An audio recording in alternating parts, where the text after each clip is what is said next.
Ay nako, si Bato de la Rosa. Nangangarap si Bato de la Rosa na mag-file ng batas para daw sa mga plunderer. Wow, Bato. Alam mo ba, Bato, yan sinasabi mo, na mag-file ka ng death penalty para sa mga kawatan, sa mga plunderer, sa mga kurap. Aabutin mo pa kaya yan?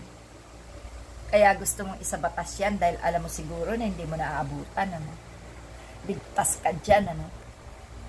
Pero ang katotohanan, Bato, para kang si Duterte, ang amo mo, magtatatag ng terror law. Pagkatapos, ginagamit sa mga ordinaryong tao. Huwag mo nga kaming linlangin. Ipakita mo yung salin mo.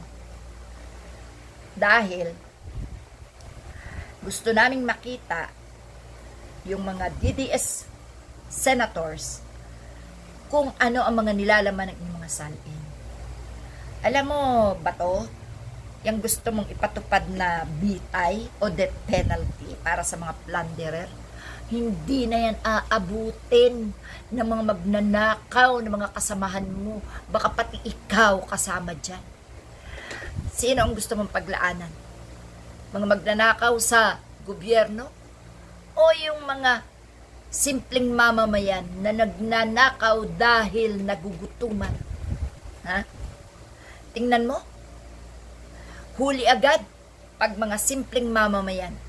Nagnakaw ng gatas dahil yung anak niya magugutom. Ninakawan.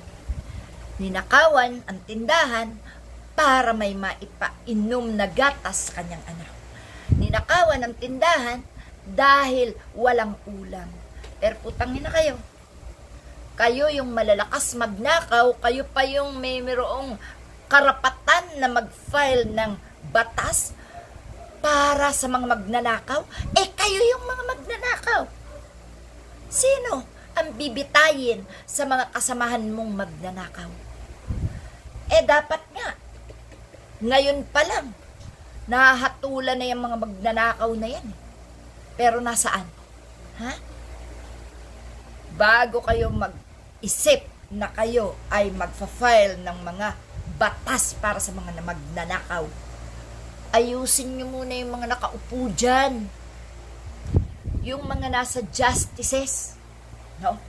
Dahil ang justice sa Pilipinas, para lang sa mga kaawa-awang nagugutuman na nagbubuwis ng buhay sa paghahanap buhay, yung nagtatakpon ng dugo at pawis para lang kumita at maiambag sa pondo ng bayan na inyo namang ninanakaw. Mga lech kayo. Puro kayo batas, batas, batas. Naupo lang kayo. Natuto kayong magpasa ng batas. Bakit? Umupo kayo dahil kay Duterte.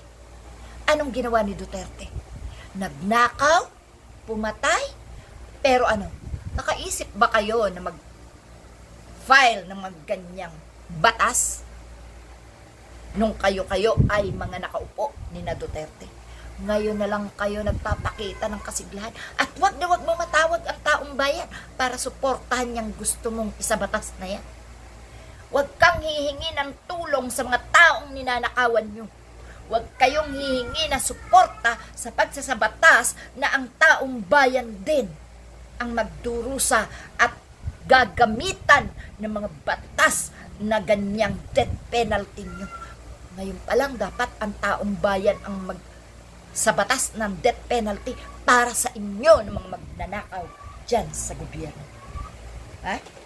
Pakaisipin mo, Bato de la Rosa, ang gusto mong isabatas, hindi para sa inyong mga kawatan sa gobyerno, bagkus para lang yan sa mga mamamayang nagugutuman na nagnanakaw dahil sa mga pagnanakaw nyo sa pondo ng bayan. Ginutom nyo ang taong bayan, binili nyo ang boto, ginamitan nyo ng pera ng bayan. Pagkatapos ngayon, hindi pa kayo nakontento sa mga ninakaw nyo, magtatatag pa kayo ng death penalty para lang malusutan nyo ang mga katarantaduhan nyo. Tigilan mo kami, Bato. Huwag ka manghihingi ng saklolo o ng suporta para suportahan ang death penalty mo na hindi naman magaganap para sa inyong mga magnanakaw dyan sa gobyerno. Bagkos, sa maliliit na mamamayan nyo gagamitin yan. Kagaya ng ginawa ni Duterte na terror law, pero siya pala ang terror. Siya ang terorista ang may hawak ng mafia at ang sindikato. Kayo yun!